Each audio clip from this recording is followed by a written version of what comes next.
And action! Action. Don't do that too well, mate. Welcome back, guys, to another episode of the Tidy Build series. It's been a hot minute. It's been a very long time, and that is, just the fact of COVID. Work's been so full on because COVID hit. Work picked up because people figured they couldn't use their car anymore. So we've picked up, which is great. We've done a few shop upgrades, and me and Dylan are both fresh dads, so we're leading pretty busy lifestyles at the moment, but the progress hasn't really stopped. Slowed down, but it hasn't stopped. So let's show you what we've been doing.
Alright, so what Dave was doing, he was, much like the roof, how we used the wire wheel to make all the spot welds visible, he used a little pneumatic belt sander to do the same in the door frames. That way we can unpick that. Because if you look at the roof, there's a few different sections, factory sections, that are spot welded together. So instead of just cutting it out, like completely off and then just welding around a pillar, we've unpicked all the factory interlocked pressed parts of the reinforcement and then put it all back in with the fresh roof. So there was no cut weld joins that you could see. It was all done to factory spec, basically. That's what he's done with that one.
So much the same with the pillars.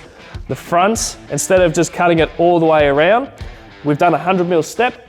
That way it gains, it keeps the structural integrity of the pillars intact, and it keeps all the measurements right too. So Dave wrote down all the measurements as well before the roof was cut off, and that was just so when it come back, time to put it back on, we knew where we had to be. So when we come to separating the roof, Dave, I'm not, look, it's horses for courses, mate, and Dave's here. Dave undid the seam from the roof to all the reinforcement, and that was at first, initially, to see how bad it was underneath the skin. Yeah, it was pretty well gone, as you seen in the footage. That was rusty, we didn't see it, but we found it, so it was easier just to do the full roof cut, basically. Done what we spoke about with interstepping the 100mm on the pillars, and then he spot welded all the joints back together. All the measurements are good. Yeah, so now with the roof, we have two little patches at the back, which is just the skin. We're gonna patch that, and then the roof's done. It's time to sand it, you know, block it back and get it in some.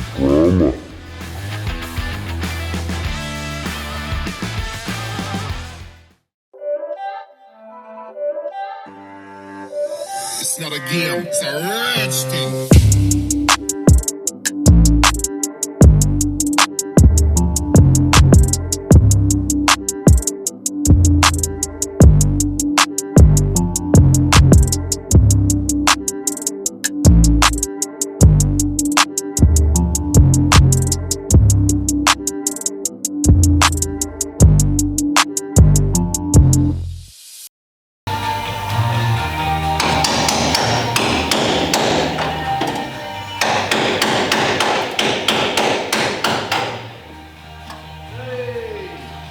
There's your roof gone, Julie.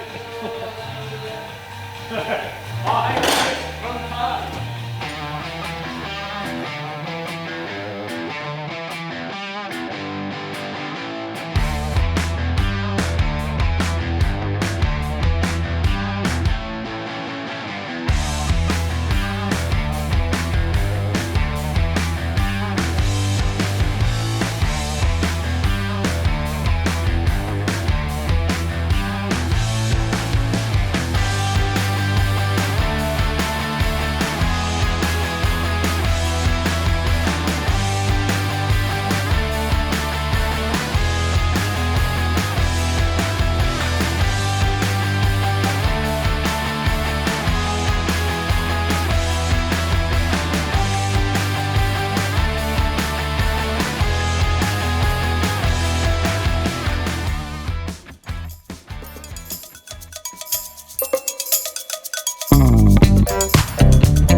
All right, so that's it for this episode. In the next one, you'll see the roof go on. You've seen it on in this video, I'm sure. But you'll see us putting it in and all that boring stuff. But and we'll also go through other little add-ons like the visor, the little story with that, and yeah, getting the floor finally in primer. New floor pans in, patched up the passenger floor pan, so it's not too far off being finished for the floor, which is pretty exciting because I'm pretty over the bodywork at the moment. I want to get stuck into the rest of it, like the chassis and driveline, eventually. Nah, we're going to make it happen for you guys, so we'll see you in the next one.